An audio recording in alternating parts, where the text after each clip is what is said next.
Oke guys, welcome back to Daily Charting with Toshi, di mana kita akan daily chart your favorite cryptocurrencies. Oke, dan sekarang kita masuk ke DCWT sesi pertama. Di mana di sesi pertama ini fokus kita akan lebih ke Bitcoin, Ethereum, dan macroeconomics. Dan seperti kita bisa lihat di sini, dalam 24 jam terakhir terjadi rally sebesar 1,24%.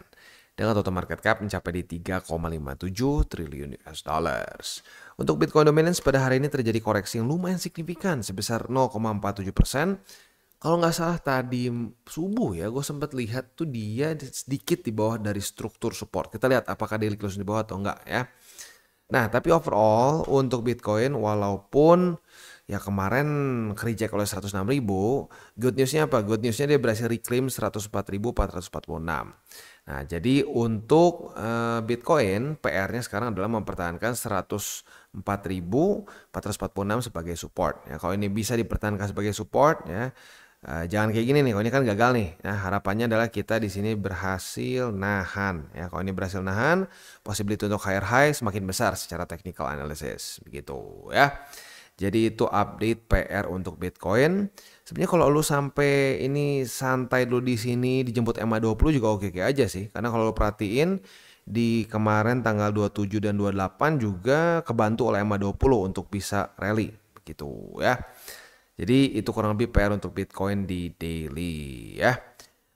Selanjutnya untuk di weekly ya, ini masih lumayan jauh sih ya, masih 3 hari lagi ya. Kita lihat apakah akan terbentuk higher high atau tidak ya. Semoga bisa daily close di atas dari 104.500-an begitu. Kalau sampai itu terjadi berarti higher high terbentuk di weekly. Nah, tapi seremnya kalau sampai ini terbuat double top nih, karena ada possibility juga. Kalau sampai hari Senin nanti ternyata daily close-nya masih sedikit di bawah atau deket-deket di 104.400-an, ada possibility double top di weekly, which is that's not good begitu ya. Oke, itu beberapa hal yang harus kita perhatikan untuk di Bitcoin. Next kita masuk ke indeks dolar. Untuk indeks dolar kita bisa lihat di sini kondisinya itu kemarin menguat ya. Nah, ini karena menguat mungkin jadi sedikit membuat momentum Bitcoin melemah, walaupun nggak sampai koreksi ya, maksudnya nggak sampai jadi kayak minus, tapi ya sedikit terganggu lah sama si DXY yang menguat, karena lagi-lagi korelasinya adalah saat indeks dolar menguat biasanya kripto akan melemah gitu ya. Next, Bitcoin dominance. Untuk Bitcoin dominance, nah ya benar ya, berarti akhirnya daily close-nya sedikit di bawah dari support 59,3 gitu. Jadi kemarin altcoins dikasih nafas nih setelah 4 hari berturut-turut daily close-nya bullish gitu ya. Nah, sekarang 59,3 mulai menjadi resisten ya, at least for now. Kita lihat sampai besok, kalau besok daily close-nya masih di bawah dari 59,3 berarti ya benar-benar sudah confirm mulai menjadi resisten ya. Tapi ya suka nggak suka, ya ini memang ya data tuh nggak terus suka berbohong gitu ya. Data tuh biasa akan menunjukkan ya memang di market seperti apa. Itu seperti balance sheet gitu. Balance sheet kan ini masih cenderung terus turun nih ya. Ya, selama ini masih terus turun, possibility-nya Bitcoin dominance akan lebih subur. Udah sesimpel itu aja. Begitu ya. Kalau sampai ada drop yang ekstrim sampai di bawah dari MA200 daily, itu biasanya hanya jadi mini altcoin season. Begitu ya. Dulu gue diketawain, apa lu bikin-bikin mini altcoin season ya. Itu term aja gue pakai. Lu mau pakai kata-kata lain juga terserah, tapi yang pasti adalah itu fake out yang sering kali terjadi di market saat masih QT. Begitu, terjadi di sini, terjadi di sini. Dan juga terjadi di cycle kemarin nih ya, cycle bahkan nggak usah ngomong cycle kemarin, cycle ini pun pernah kejadian lagi di Januari 2024. Di sini jadi 1, 2, 3 ya. Lalu kalau kita cek lagi ke belakang itu di masa-masa QT ya. Di masa-masa QT itu di sini ada juga 4. Begitu. Jadi ya memang ini adalah event yang sering kali terulang. Namanya yang gue buat sendiri biar gampang karena nggak ada yang ngasih nama sebelumnya ya. Ya kalau gue kasih nama ini mini altcoin season atau fake out altcoin season. Begitu. Kenapa? Karena di masa-masa ini orang semua akan wah kebakaran jenggot sama altcoins. Wah lihat nih altcoins bakal ABC ya, kita bakal 100x ya, keluarlah yang begitu-begitu pokoknya ya. Janji-janji manis yang tidak ditepati. Begitu. Nah, itu terjadi biasanya dan sangat subur di masa-masa mini altcoin season karena orang berpikir, wah nih Bitcoin dominance sudah terjun payung nih, udah nih waktunya alts. Tapi the problem is liquidity-nya belum ada. Begitu. Ya saat liquidity-nya belum cukup, ya fake out, at best fake out. begitu ya. Apalagi dalam situasi yang sudah kita sering bahas bahwa kita tuh lebih mirip seperti di cycle 2000 ya arguably dari 2018 sampai 2021 lah begitu ya. Nah, jadi di mana balance sheet itu masih terus turun. Saat masih terus turun seperti ini, historically speaking, ya Bitcoin lebih kuat. Ya, atau lebih tepatnya Bitcoin lebih mendominasi sesuai dengan namanya. Begitu ya, kita sih pakai itu aja data fakta statistik. Diketawain nggak apa-apa ya. Ya, soalnya ngetawain kadang-kadang kelihatan juga nggak ngerti market kayak gimana cara kerjanya. Begitu. Ya, it's okay, it's okay. Sometimes they laugh because they don't understand. Gitu ya. Nah, semoga yang kemarin ketawa nih ya sekarang udah nggak bingung lagi, ngerti kenapa ya gua sangat menunggu balance sheet gitu. Kemarin tuh ada yang sempat ngomong, ngapain nunggu-nunggu balance sheet ya, coba kalau nggak beli kemarin udah rugi. Oh iya, sekarang gimana nih? Ya sekarang sakit perut begitu ya. Jadi makanya kenapa gua bukan ini sekali lagi ya, takutnya ada orang tuh berpikir, wah Bang Toshi nih anti altcoins nih. Bukan, boleh punya altcoins tapi dengan alokasi yang tepat. Begitu, jangan semuanya alts, karena semua yang curhat ke gua, aduh bang gua hancur bang, itu rata-rata 100% alts. Altsnya pun itu banyak memes juga dalam, jadi alts dan memes itu yang paling merah biasanya. Jadi ya memang begitu ya. Jadi rasionya aja yang penting tuh 60-40 atau 70-30. 60-40 untuk orang yang mungkin lebih mau ambil resiko, 70-30 buat orang yang mungkin lebih konservatif lagi. Kalau lu ultra konservatif mungkin ya, bang gue mau coba 90-10, boleh aja begitu. Karena gua ngelihat porto gua yang udah balance aja ya, udah pakai aturan yang kita bahas 60 60-40 atau 70-30, itu gua pribadi tenang. Tapi kalau gua ngeliat porto istri gua yang gua manage dan cuma Bitcoin Ethereum, itu lebih tenang lagi, lebih santai lagi begitu. Jadi ya memang kalau lebih konservatif ya lebih banyak BTC-nya, udah as simple as that begitu. Alts-nya dikit-dikit aja gitu supaya nggak ketinggalan, supaya nggak FOMO begitu. Jadi jangan takut.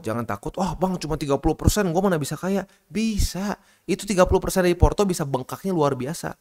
Itu dari BTC 70% keseluruhan porto. Kalau udah benar-benar masuk ke altcoin season ya, kalau udah benar-benar masuk, itu 30 bisa membengkak ngalahin BTC-nya tanpa harus dioprek-oprek lagi begitu ya. Jadi the name of the game itu risk management. Kita harus bisa manage resiko, bukan mikirin cuma profit.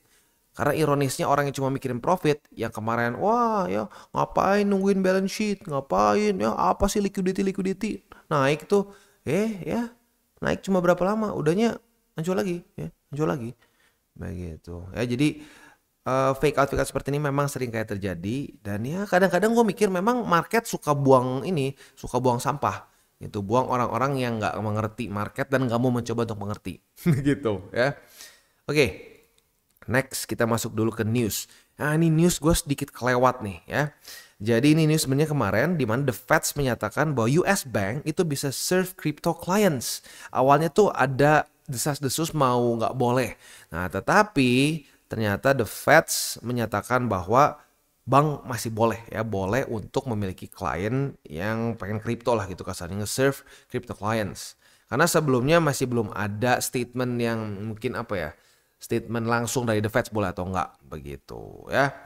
Nah, jadi kalau kita ngedirect quote, dia katanya banks are perfectly able to serve crypto customers as long they can understand and service the risk. Begitu ya.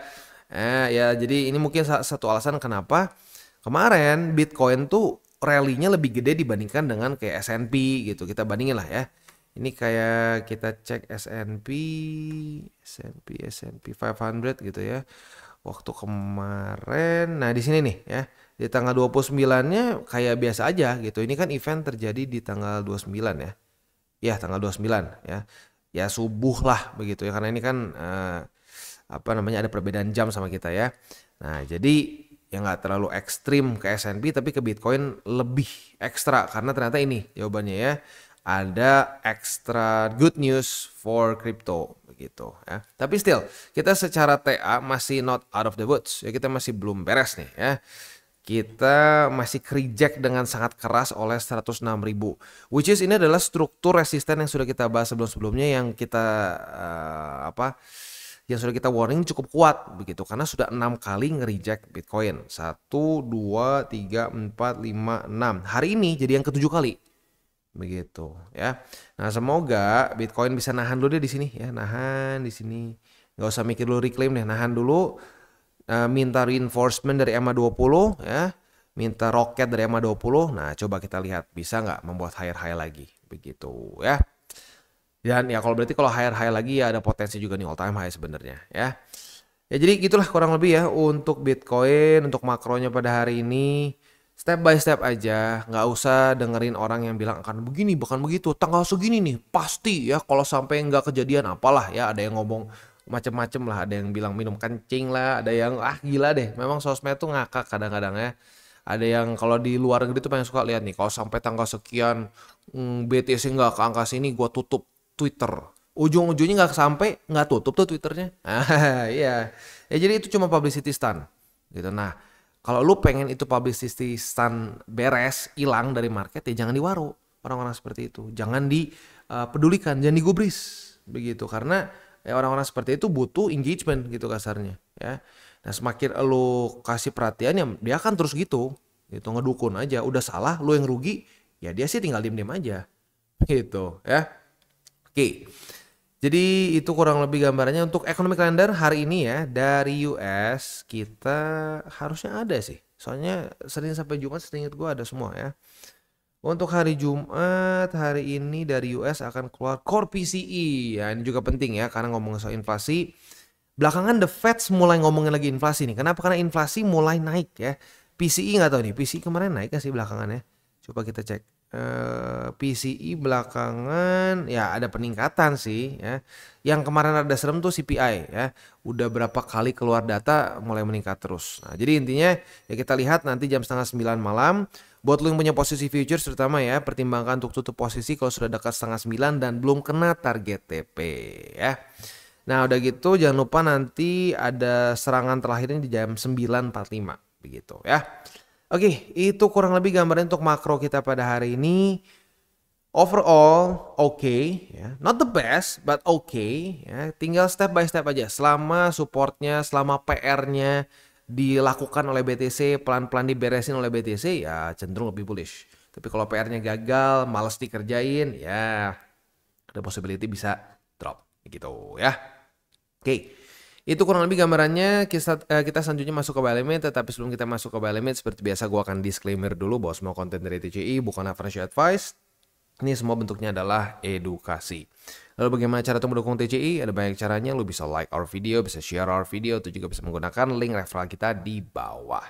Nah sekarang kita akan dengar dulu pesan-pesan dari sponsor kita pada hari ini. Oke, today's video is brought to you by Bitonix. Dimana sekarang TCI sedang ada kerja sama dengan Bitonix dan lu bisa mendapatkan deposit and trade event senilai 70 USDT dalam bentuk futures bonus ya. Dan ini tentunya bisa digabung juga dengan welcome bonus dan juga trading rewards yang sudah ada langsung dari Bitonix. Begitu. Jadi ada ekstra lagi keuntungannya bila lu menggunakan link referral kita di bawah ya. Ekstranya tepatnya sampai 70 USDT. Langsung kita bahas ya. Jadi event ini berlangsung dari tanggal 14 Januari sampai tanggal 1 Februari. Jadi masih ada waktu yang lumayan lama lah, sekitar setengah bulanan buat kita bisa ikutan eventnya ya. Welcome bonus sekali lagi ini ada sampai 5.500 USDT dalam bentuk futures bonus yang lo bisa dapatkan. Gue udah sempat bahas di video gue kemarin-kemarin ya. Buat lu yang pengen tahu detailnya boleh ke video itu. Lalu juga di sini ada deposit reward yang spesifik untuk TCI. Jadi buat lu yang menggunakan link referral kita di bawah bisa mendapatkan si extra deposit bonus ini ya. Deposit 50 USDT bisa mendapatkan 20 USDT, 100 bisa mendapatkan 50 USDT dalam bentuk futures bonus yang sekali lagi lu bisa pakai untuk trading futures dan profitnya tentunya bisa lu WD. Asik ya. Nah, untuk trading rewards di sini apabila volume lu lebih dari 10.000 USDT lu bisa mendapatkan sampai 20 USDT futures bonus. Ini untuk terms and conditionnya. Satu mungkin yang harus kita perhatikan adalah aktivasi untuk futures bonus yang valid untuk 7 hari dari date of issuance. Jadi pastikan saat lu sudah mendapatkan bonusnya diaktifkan dulu. Sisanya sih ya kayak biasa. Tapi buat lu Lebih baik baca dulu semua terms and conditionnya. Kalau semua udah oke, nggak ada masalah, nyaman, silahkan dilanjut ya. Dan buat lo yang belum punya akun di Bitonix, pertimbangkan untuk menggunakan link refleks kita di bawah untuk bisa mendapatkan event deposit and trade dan juga mulai trade di Bitonix. Kita masuk ke Bitcoin. Untuk Bitcoin, posisi short kita sayangnya kena cut loss ya. Retest 1, retest 2 di bukan di MA, tapi di 104.446. Ternyata tadi pagi jam 7 daily close-nya sedikit di atas ya. Jadi buat lo yang jam 7 pagi tadi bangun, tutup posisi. Nah, buat lo yang bangunnya telat sedikit mungkin ya kayak gue hari ini, sebenarnya enggak sih, gue nggak telat sih bangunnya ya. Cuman nggak jam 7 lah gitu ya. Nah, dikasih kesempatan nih buat tutup posisinya nggak minus ya. Ya kadang-kadang mungkinnya bangun sedikit lebih siang lebih profit, tapi jangan jangan sering-sering dicontoh lah ya. Ini kalau sekali-sekali aja lupa bangun begitu ya. Nah, itu kurang lebih untuk posisi shortnya ya. Jadi kalau gue sih ngomong aja, cut loss ya cut loss, profit ya profit begitu. Nggak ngaku-ngaku 100% benar gitu. Justru itu red flag ya. Kalau orang bilang cara gue 100% benar, oh itu red flag. Karena nanti dia akan ada 1001 alasan. Oh enggak, yang ini nggak dihitung salah. Soalnya ada kasus khusus, nggak bisa kayak begitu ya. Ya, tapi ya intinya itulah ya. Kalau lo mau tahu salah satu red flag dari komunitas itu kalau sampai dia bilang gua win rate-nya 100%. Wah, itu bullshit lah. Oke, next untuk posisi spot berarti ya. Untuk posisi spotnya di angka 104.446 udah dapat harusnya ya. Lalu di EMA 20 nih, udah semakin mendekat, lo tinggal perhatiin terus karena pelan-pelan akan semakin tinggi ya. Nah, lalu yang ketiga tadi 101.247. Itu untuk posisi spot dan futures di Bitcoin. Next kita masuk ke Ethereum. Untuk Ethereum juga sama terjadi cut loss. Cuman cut loss ini sedikit lebih gede ya. Retest 1, retest 2 di angka 3.148. Ternyata daily close-nya signifikan di atas ya. Nah, tetapi sudah terjadi lagi retest 1, retest 2 di EMA 20 atau di angka 3.280. Dua-duanya nggak salah karena dua-duanya kena SOP ya. Tinggal lu prefer yang mana aja bukannya ya. Nah, tapi intinya posisi short ini target TP-nya boleh pertimbangkan yang lebih konservatif di BSB atas. Sekarang udah di angka 3.198. Yang mau dibulatin ke 3.900 ke 3.200 juga boleh ya. Supaya sedikit lebih tinggi lah ya. Lalu untuk yang lebih agresif boleh pertimbangkan target TP-nya di angka 3.158,8 ya. Itu kurang lebih untuk setup posisi futures di ETH. Untuk posisi spotnya ada di angka 3.158,8, EMA 200 dan 2.828,5 ya. Nah, kalau lo mau lihat ya kurang lebih gambaran dari altcoin season itu mirip-mirip kayak ETH lah. Karena ETH suka nggak suka adalah pemimpin dari alts lah in general seperti itu. Biasanya kalau ETH melemah in general alts juga melemah. Kecuali ya kalau lo mau nitpicking ya ada aja pasti kayak contoh OM gitu ya. OM lebih kuat, XRP. Tapi kalau kita ngomong secara mayoritas itu akan lebih mendekati seperti ETH. Begitu. Dan ya ini kenapa seperti ini? Ya ini efek Bitcoin dominance. Begitu. Jadi efek dari Bitcoin dominance itu very real. Begitu. Dan kalau lo bilang, "Oh, Bang, tapi ada Bang yang lain bisa ada yang ngelawan." Iya, tapi berapa banyak? Begitu. Berapa banyak? Sisanya ya mirip-mirip, membuat lower low, lower high, lower low, lower high begitu ya. Ya beberapa kasus oke ada, tapi ya nggak bisa itu dibilang mayoritas gitu. Nah itu yang kadang-kadang sering kali dijual sama para grup-grup VIP gitu. Wah enggak, kita tahu mana yang bakal ngepam, mana yang bakal ngedam. Spoiler alert, bullshit. Mereka nggak tahu mana yang bakal ngepam, mana yang bakal ngedam. Itu mereka hanya tebak-tebakan. Waktu tepat dia akan menjual dirinya sebagai seorang dewa. Itu gue nggak mungkin salah, lihat aja nih ya. Makanya lu dengerin gue aja, gue yang tahu percis market kapan bakal ngedam. Jadi itu nanti market bakal ngedam tuh setelah kita TP. Ternyata ngedam duluan gimana? Ya mereka tinggal diem gitu. Itu terulang-ulang kok. Zaman dulu ya, kalau zaman dulu tuh masih lebih gentleman. Ketemu muka zaman dulu tuh, zaman gua. Wah, bikin acara. Ayo kita begini-gini ya, lihat nih altcoins ini ya. Ini bakal ngalahin BTC, bla bla bla. Wah, itu bacotnya luar biasa ya. BTC tuh apalah begini. Ya makanya dulu gue juga kena gitu. Wah, alts yang ini nih, yang bakal ngalahin nih, nggak mungkin ya. Kayak zaman dulu aja tuh ada orang yang pokoknya ngejelasin Bitcoin Cash itu bakal ngalahin BTC karena Bitcoin Cash tuh lebih begini. Sekarang kemana Bitcoin Cash dibandingin sama BTC? Begitu. Jadi ya bullshit dari kelas VIP itu tuh sedikit personal buat gua. Karena apa? Karena di awal gue belajar, gue dapet banyak bullshit itu. Nah makanya sekarang tuh cuma bedanya bullshitnya itu online, nggak ketemu langsung. Kalau zaman dulu ketemu langsung, udahnya nggak sesuai, ancur-ancuran hasilnya ya, sinyal-sinyalnya busuk, ya mirip, kabur juga. Di kontak nggak bisa, ya mau kopdar, kopi darat nggak bisa, begitu. Ya mirip-mirip kayak sekarang VIP, tiba-tiba channelnya nggak bisa di ini lagi, ada yang tutup channel, ada yang tiba-tiba cuma jadi searah gitu, sama the same bullshit zaman gua dulu gitu. Makanya gua tuh kadang-kadang ekstra kesel gitu kalau sampai ada cerita-cerita yang VIP yang begituan begitu, karena gua pun pernah ngerasain dulu. Nah makanya kenapa gue semua nggak mau ada yang berbayar sama sekali, karena gue tuh mau kasih a big middle finger ke orang-orang yang dulu kasarnya ngegituin gue.